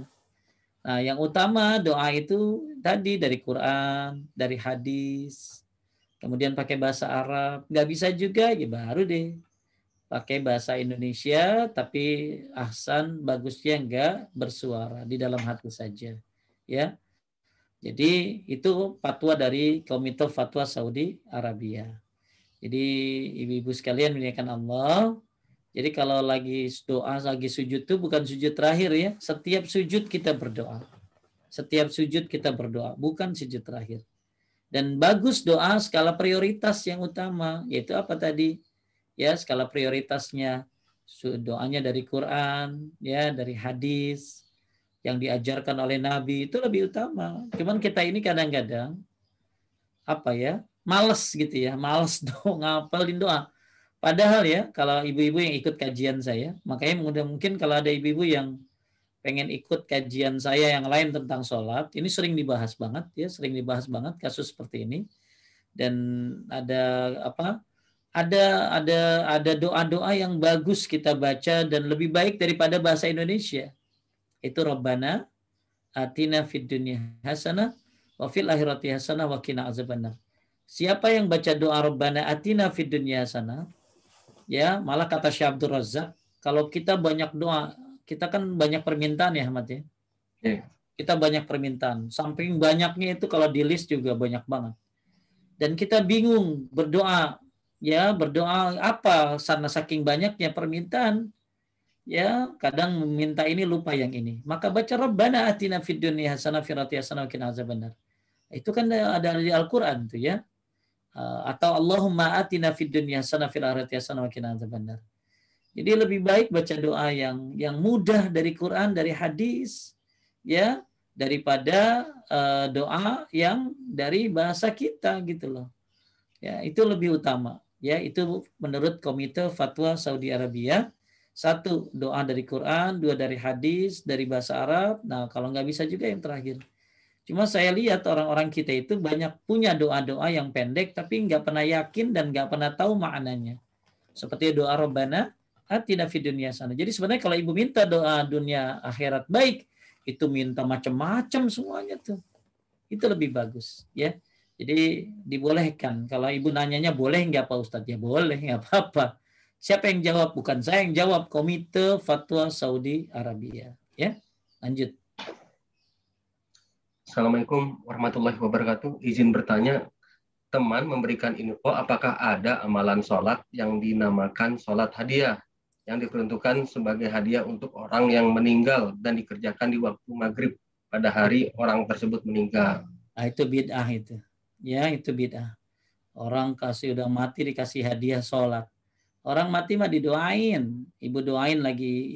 Jadi ibu sholat aja, ba'diyah, sholat sunnah mutlak. Kalau yang paling bagus antara maghrib ke isya, yang paling bagus itu adalah sholat sunnah mutlak sampai azan. 2 salam, 2 salam, 2 salam. Jadi kalau ibu nanya apakah ada sholat hadiah untuk orang mati, ya karena kan orang mati tinggal apa Ahmad? 3 ya, apa aja? Sedekah jariah, ilmu yang bermanfaat, terus anak yang soleh yang mendoakannya. Jadi nggak ada amalan sholat hadiah, ya itu sholat ngarang-ngarang itu, sholat bid'ah itu, ya. Kalau mau susah-susah amat, setiap sholat Anda doa buat orang tua yang sudah meninggal. Setiap sujud Anda doakan dia. Sebelum salam Anda, ya nggak ada sholat khusus, ya sholat-sholat biasa aja, ya. Lanjut. Assalamualaikum, Afwan mau tanya buku ensiklopedia sholat ini siapa penulisnya? Penulisnya Dr. Wahaf Al-Qahtani. Syekh Wahaf, Dr. Syekh Wahaf Al-Qahtani. Ya, Ibu nanti bisa lihat di mana di marketplace Dr. Wahaf Al-Qahtani atau Ibu tulis aja ensiklopedia sholat. Ya, ensiklopedia sholat. Ini Ustaz, nggak kelihatan. Mana? Nggak kelihatan. Nggak kelihatan ya. Susah. Ya. Taib. Jadi mungkin kalau ada yang bisa nulisin silakan. Kasih Ibu Tri pengarangnya atau gambarnya. Lanjut. Bismillah mau tanya Ustaz. Ketika imam membaca surat pendek, apa yang harus dilakukan makmum? Dia menyimak atau membaca Al-Fatihah? Kalau dia belum baca Al-Fatihah, baca Al-Fatihah. Setelah baca Al-Fatihah, diam dengerin. Ya. Jadi kalau imam lagi baca surat pendek, Anda belum baca Fatihah, baca Fatihah. Tapi kalau misalnya Anda udah baca Fatihah, ya Anda diam dengerin. Lanjut. Ya. Kemudian sholat tapi bermake up tebal, apakah sah atau tidak? Kalau misalnya dia wudhu yang menyebabkan airnya tidak sampai ke kulit, maka batal sholatnya. Ya, gitu. Lanjut. Assalamualaikum Ustadz. Berdoa biasa diawali dengan istighfar, alhamdulillah, salawat dulu. Kenapa saat sujud nggak pakai Ustadz? Apa boleh diawali seperti itu Ustadz? Ya, karena kalau doa itu bukan dengan istighfar, dengan hamdalah dulu, dengan sholawat, baru nanti minta ampun lagi doanya. Ya, hamdalah dulu, baca sholawat, baru minta ampun dalam doanya. Tapi kalau lagi sujud, Anda mau ngawali dengan sholawat juga boleh, nggak apa-apa. Ya, tapi kalau lagi sujud kan sebenarnya Anda memang waktu momennya berdoa dalam satu paket ya. Jadi Anda nggak usah pakai hamdalah dulu, nggak pakai sholawat, langsung aja berdoa. Karena Anda dalam satu paket, dalam sebuah kesempatan yang memang bagus untuk berdoa. Nah, kalau Anda mau baca doa dengan hamdalah, dengan sholawat, lagi sujud, boleh nggak apa-apa. Ya, nggak pun nggak apa-apa karena Anda dalam satu paket sholat, di mana sholat sendiri artinya doa kan. Ya, sholat sendiri artinya apa? Doa. Ya, lanjut. Bismillah, Assalamualaikum warahmatullahi wabarakatuh. Doa Masjid Dajjal bisa buat sujud enggak? Bisa buat sujud juga atau hanya pas tahiyat awal dan akhir syukron? Jadi kalau doa, ini buat ibu-ibu yang mau ikut grup ya, itu ada dari Fauji, ada apa sih namanya? Chat WhatsApp ya, silakan diklik nanti ibu bisa masukin namanya, gabung di situ ya. Supaya ibu-ibu pinter. Mungkin ada ibu-ibu yang baru kenal saya ya, mungkin kenal Ahmad udah lama tapi kenal saya baru. Mungkin ada ibu-ibu yang mungkin baru gabung, silakan ikut di grup WhatsApp. Nanti ibu bisa dapat tausiah dan jadwal-jadwal saya ngajar kajian sholat banyak banget ya. Sebulan bisa kayaknya ada di bawah 10-an ya, 10 sebulan tuh saya ngajar ensiklopedi sholat ini. Ya, ada tauhid, ada tafsir, mudah-mudahan bermanfaat ya buat ibu-ibu biar tambah bagus ibu ya sholatnya tambah bagus. Nah sekarang kalau ibu lagi sujud misalnya, boleh nggak baca Masihid Dajjal? Sebenarnya doa Masihid Dajjal, Allahumma inni a'udzubika min adzabi jahannam wa min adzabil qabri wa min fitnatil mahya wal mamat min syarri fitnatil Masihid Dajjal. Itu di tahiyat akhir saja. Kalau tahiyat awal cukup sampai syahadat atau sampai salawat. Ya, kalau tahiyat awal boleh sampai syahadat saja, ya, atau sampai salawat. Tapi kalau yang doa Masihid Dajjal, ya, yang dihindari dari 4 itu di tahiyat akhir saja, ya. Bahkan kalau imam udah salam sedangkan ibu masih doa tahiyat akhir yang Dajjal tadi, terusin aja. Allah misalnya Assalamualaikum warahmatullahi, ibu lagi baca Allah min a'udzubika min adzabi jahannam wa min adzabil qabri, ibu terusin aja. Ya, sampai wa in fitnatil mahya wal masyari fitnatil masih dajjal, ibu baru salam. Itu fatwa dari Syekh bin Shalih Al-Utsaimin. Lanjut. Afwan Ustadz, ada teman saya mendoakan dengan cara membacakan Yasin. Apakah benar Ustadz? Kalau Yasin baca Quran namanya. Ya, dan baca Quran itu dan mendoakan itu ya berbeda. Jadi gini misalnya. Kalau berdoa itu Anda ngangkat tangan, ya bagusnya itu. Baca hamdalah, baca sholawat. Ya, kalau Anda baca Quran ya kalau berdoa ya begitu ya. Lagi sujud doain, ya sebelum salam doain temannya yang sakit kena COVID misalnya. Antara azan dan qomat doain. Tapi kalau dibacakan Yasin ya dan dia mendengarkan, nah itu temannya dapat pahala baca, saya temannya yang dengerin dapat pahala dengar, ya. Nah, Quran itu kan jadi obat ya, obat. Quran itu obat, ya. Jadi misalnya saya Ahmad lagi sakit misalnya, saya ruqyah. Nah, jadi kalau mau bacakan Al-Quran itu ruqyah namanya Bu. Kalau mau mendoakan untuk orang yang sakit namanya ruqyah. Saya ruqyah Ahmad tuh. Ya, baca Fatihah, baca ayat kursi, kulhu, falak, annas, ya, lalu saya tiupkan, saya usapkan ke tubuh Ahmad, itu namanya ruqyah. Boleh begitu.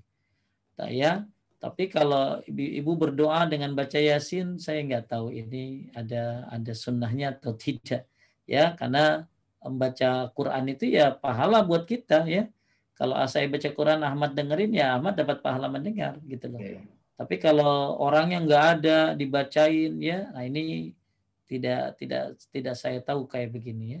Ya yang jelas-jelas aja yang sudah jelas yang mudah ya.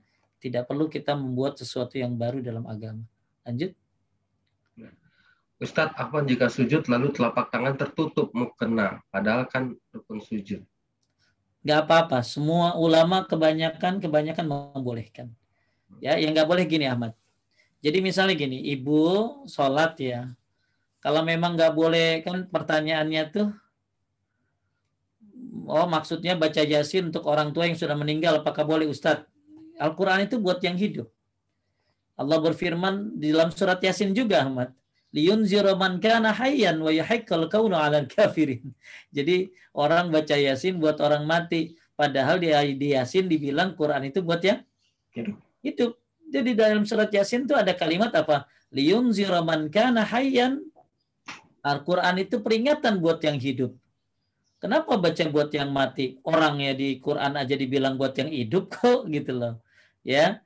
Jadi kalau yang mati mah didoain aja. Disedekahin boleh. Sedekah atas nama orang yang mati boleh. Ya, itu jelas hadisnya itu mah. Tapi kalau baca Quran buat yang mati nggak ada hadisnya. Ya, hanya kiasan-kiasan aja yang ada. Tapi paling bagus doa, bahkan doanya paling bagus buat orang mati kapan? Lagi sujud. Kata Syekh Utsaimin itu lebih baik daripada sedekah dengan 10 ekor onta buat orang yang mati. Jadi bagus ibu doa lagi sujud ya, bukan baca Yasin, lagi sujud baca Yasin panjang banget Bu. Ya. Nah, jadi doain aja ya. Kemudian tadi ya, jika sujud telapak tangan tertutup mukena padahal kan rukun sujud. Nah, ini. Jadi gini ya, katanya kalau misalnya sujud telapak tangan nggak boleh ketutup sama mukena. Kalau begitu nggak boleh ketutup sama sajadah. Ya, kalau begitu nggak boleh ketutup sama keramik. Ya, kalau begitu langsung aja ke tanah. Jadi yang nggak boleh itu. Jadi kebanyakan ulama itu membolehkan tertutup, ya, tertutup. Misalnya gini, misalnya ibu-ibu kan suka pakai mukena ya, Ahmad ya. Kemudian mukenanya itu jatuhnya ke sajadah. Kemudian dia sujud di atas mukenanya. Maka kebanyakan ulama membolehkan. Ya, membolehkan. Nah, kalau ada larangan dari Syekh Utsaimin begini, Mat. Ini yang nggak boleh nih. Ini tangan, dia sujud di atas tangannya, itu nggak boleh. Ini tangan nih, ibu sujud begini nih, ini nggak boleh. Ya, tapi kalau dia terhalang dengan sesuatu, seperti terhalang terhalang dengan mukenanya, itu nggak apa-apa. Oke, pertanyaan saya, berarti harus dibolongin gitu. Nah, sekarang saya tanya nih, kan anggota sujud berapa, Ahmad? 7 ya? 7, oke. Kan tadi ini satu kan, harus kena kan? Ya, ya. Nah, terus ini kehalangan sama mukena misalnya. Oke, bagaimana dengan dengkulnya? Kalangan celana. Ya kan, kan anggota sujud itu kan 1, 2, 3, dengkul 4, 5, terus jari ya 6, 7. Nah, sekarang jari bisa nyentuh, tangan bisa pala bisa nyentuh. Nah sekarang gimana? Ini bisanya ini kehalangan sama mukena, nggak boleh gitu. Nah sekarang dengkul gimana? Kan dengkul Anda kehalangan sama mukena. Berarti mukenanya harus dibolongin begitu supaya dengkulnya langsung. Nah, ini banyak orang katanya kalau sujud tangannya nggak boleh mukenanya nggak boleh ngalangin tempat sujud. Ada satu mazhab yang begitu. Tapi kebanyakan ulama membolehkan. Ya, membolehkan. Ahmad pernah lihat orang Pakistan apa Bangladesh yang pecinya itu kayak gerok di sini? Enggak. Itu kan dia supaya jidatnya kena gitu kan ya. Kenapa? Supaya jidatnya kena ini langsung ke sajadah. Terus kata si Ustadz itu, kenapa dengkulnya nggak dibolongin gitu?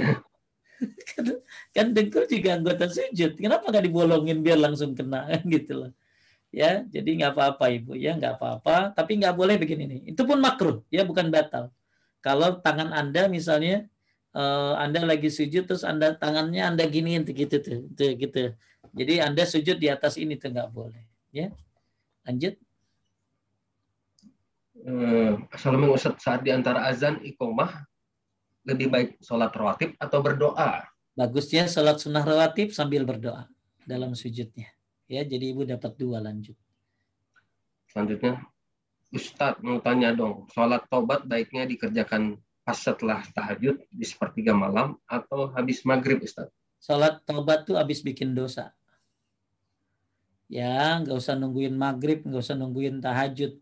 Nanti mati gimana belum tobat. Ya, jadi kalau ibu lihat di kitab ini, ibu-ibu yang pengen tahu kitabnya ada tuh dari Ica tuh ya, di Tokopedia, harganya 98.000, jilid 1 ya, itu ada 3 jilid. Ibu bisa lihat tentang masalah sholat tobat tuh kayak apa. Jadi sholat tobat itu adalah sholat yang bebas kapannya waktunya. Ya, dalam riwayat disebutkan setelah dia berbuat dosa. Jadi kalau ibu habis bikin dosa mau kapan aja ya sholat tobat lah, ya. Gak usah nungguin maghrib, gak usah nungguin tahajud, ya. Bahkan kalau kita ya setiap sujud kita tobat, ya, dengan baca doa Ahmad tadi, subhanaka Allahumma rabbana wa bihamdika Allahumma firli, atau Allahumma firli zanbi kullahu dikka wa jillahu. Itu baca tuh, ampuni dosaku semuanya, yang besar, yang kecil, yang awal, yang akhir, yang kelihatan, yang tidak kelihatan. Jadi salat taubat ini bebas ya Bu ya. Tidak ada waktunya. Jadi waktunya setelah berbuat dosa. Berarti kapan aja walaupun di waktu terlarang. Lanjut. Afwan Ustadz, berarti kalau seandainya saya nggak sengaja ngomongin orang, terus langsung sholat taubat, bisa berapa rakaat Ustadz? Ya, nggak sengaja tapi 2 jam ngomongin orang. Itu berarti niat. Ya, kalau nggak sengaja lanjut istighfar. Kemudian taubat orang gibah itu bukan ini. Taubat orang gibah itu ada dua, Ahmad. Ya, jadi kalau Anda sholat taubat itu hubungannya ke siapa? Ke Allah. Kalau gibah urusannya sama siapa? Manusia. Sama manusia. Jadi yang harus ibu lakukan apa? Kalau Anda gibah, ada dua gibahnya. Gibahnya udah nyampe apa belum? Kalau gibahnya udah nyampe, udah kedengaran, saya ngomongin Ahmad nih. Ahmad udah dengar, gentle, saya datangin minta maaf. Karena Ahmad udah dengar gibahnya. Tapi kalau Ahmad belum dengar, saya doain Ahmad. Ya Allah, saya minta ampun sama Allah. Kemudian saya doain Ahmad. Ya, supaya Ahmad berkah hidupnya dan lain-lain. Nah, itu kalau gibah saya belum sampai. Saya ngomongin Ahmad, tapi Ahmadnya belum tahu. Ya, jadi yang bagus, Ibu, kalau gibahnya udah nyampe, kedengaran nama yang diomongin, Ibu minta maaf. Tapi kalau misalnya gibahnya belum nyampe, kedengaran, maka Ibu klarifikasi omongan Ibu sama teman-teman yang Ibu gibah tadi. Nggak bener loh. Ternyata dia enggak salah saya. Sorry, maaf. Enggak benar tuh tadi. Ya, enggak benar, itu gibah, itu enggak boleh. Ya Allah, astagfirullah. Ya, nah itu Ibu klarifikasi di situ juga. Ya, kalau gibahnya belum nyampe. Dan kemudian Ibu doakan yang digibahi. Ya, kalau sholat taubat urusannya sama Allah. Ibu bikin maksiat, ya. Ya, misalnya. Tapi kalau untuk lanjut Ibu sholat taubat boleh. 2 rakaat saja. Ya, 2 rakaat saja niat sholat taubat. Tapi harus klarifikasi dulu. Kemudian Ibu mendoakan sambil sholat, sambil doakan yang digibahin. Biar berkah gitu. Habis ya Ahmad ya? Ada lagi satu ya, Ustaz. Baik. Assalamualaikum Ustadz, pernah bilang semua bacaan sholat kita sudah banyak mengandung doa. Semenjak saya mengetahui dari ilmu sunnah bahwa berdoa yang afdal itu di setiap sujud atau sebelum salam. Saya tidak berdoa lagi setelah sholat, hanya berzikir setelah sholat. Ya memang Apakah, yang begitu. apakah yang saya lakukan itu baik? Baik, benar ya. Yang bagus habis sholat itu bukan doa. Yang paling bagus habis sholat itu zikir. Karena zikir juga doa, gitu loh. Ya, jadi kalau habis sholat yang paling bagus zikir. Kalau doa yang paling bagus lagi sholat. Ya, kalau doa yang paling bagus tidak apa lagi sholat. Afwan, tanya Ustadz, kalau wanita berhijab kan suka pakai bandana yang kadang menutupi bagian dahinya. Apakah ketika sholat bandana harus dinaikkan atau ketika sujud dahi tidak terhalang? Agar ketika sujud dahi tidak terhalang bandana. Bagusnya dihalangi karena bandana itu apa sih? Kalau bandananya kayak begini, Mat, kayak begini, ini kan tebal banget kan? Ya, lebih baik ya diiniin biar kena jidatnya. Tapi kalau bandananya tipis, maksudnya bandana ini adalah kudungan tipis, nggak apa-apa. Ya, nggak apa-apa dia sujud terhalang dengan bandana selama tipis. Ya, kalau saya begini nggak bisa nih, karena ini tebel kan, peci begini nih ada ya. Kalau saya sujud bisa sih, kalau begini ya ini hidung saya nggak kena kan. Maka lebih baik saya angkat supaya kena jidat dan hidung saya bisa kena. Gitu. Ya. Iya. Udah. Masih ada. Oh ya. Ada, cuma tadi ada yang nanya kayaknya di atas kalau menonton video ini ada di mana ya? Ini direkam ya. Nanti minta sama Ica ya. Iya, iya, tentu saja. Sama Ica ya. Ahmad nggak punya YouTube soalnya. Ya, ya, ya diituin aja ke YouTube nggak apa-apa Ahmad. Ya. Tape ya. Kan ada ahli IT itu, Ica. Kayaknya udah nggak ada pertanyaan lagi nih Ustaz. Ya baik. Bapak Ibu sekalian muliakan Allah, ya mudah-mudahan kita meninggalkan hal-hal yang makruh dalam sholat agar pahalanya bisa sempurna. Ya, karena pengurang-pengurang sholat itu banyak, bukan hanya godaan setan saja, tapi juga ada orang kurang sholatnya karena nggak punya ilmunya. Maka hendaklah kita terus belajar agar tahu mana yang makruh dalam sholat dan mana yang membatalkannya. Insya Allah bulan depan kita akan bahas hal-hal yang membatalkan sholat. Terima kasih buat Ahmad, buat Ica, dan buat tim dari PT Donggis Neuro LNG. Mudah-mudahan bantu doa ya, biar wabah ini segera berlalu. Amin. Dan insya Allah kita lebih baik tentunya. Harus lebih baik. Karena wabah ini bagian daripada peringatan dari Allah Subhanahu wa taala. Kita tutup dengan doa kifaratul majlis. Subhanaka Allahumma wa bihamdika asyhadu an la ilaha illa anta astaghfiruka wa atubu ilaik. Assalamualaikum warahmatullahi wabarakatuh. Waalaikumsalam warahmatullahi wabarakatuh. Jazakallahu khair Ustaz. Iya.